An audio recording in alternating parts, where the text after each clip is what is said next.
Assalamualaikum warahmatullahi wabarakatuh. Perkenalkan, kami dari kelompok 9 yang beranggotakan saya sendiri Maulina dan bersama teman saya Ahmad Hendrawan. Di sini kami akan mempresentasikan tentang teknologi komunikasi dan proses interpersonal. Fungsi dan peran komunikasi.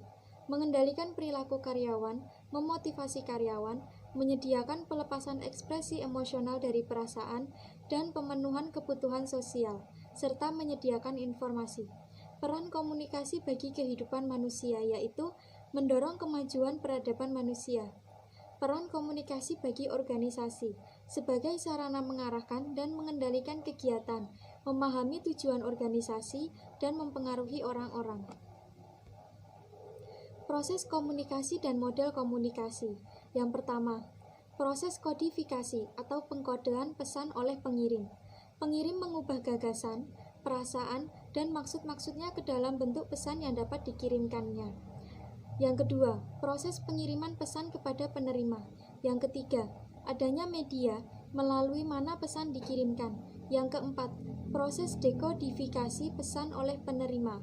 Penerima menginterpretasikan atau menafsirkan makna pesan. Yang kelima, tanggapan batin oleh penerima terhadap hasil interpretasinya tentang makna pesan yang ditangkap. Yang keenam, kemungkinan adanya hambatan atau noise tertentu. Proses komunikasi. Ada siapa? Siapa ya di sini yaitu komunikator. Komunikator mengatakan apa? Pesan. Caranya melalui media.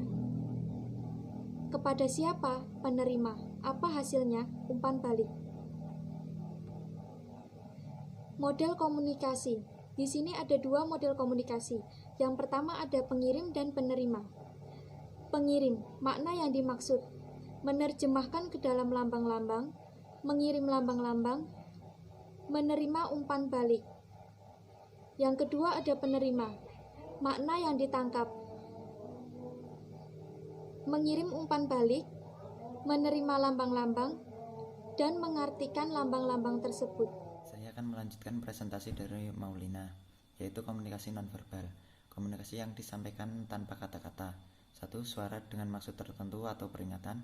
2. Image yang mengendalikan atau mendorong perilaku. 3. Perilaku situasional yang membawa suatu maksud. 4. Bahasa tubuh, gerak-gerik, ekspresi wajah, dan gerakan tubuh lainnya yang menyampaikan maksud. Komunikasi pada atasan dan bawahan.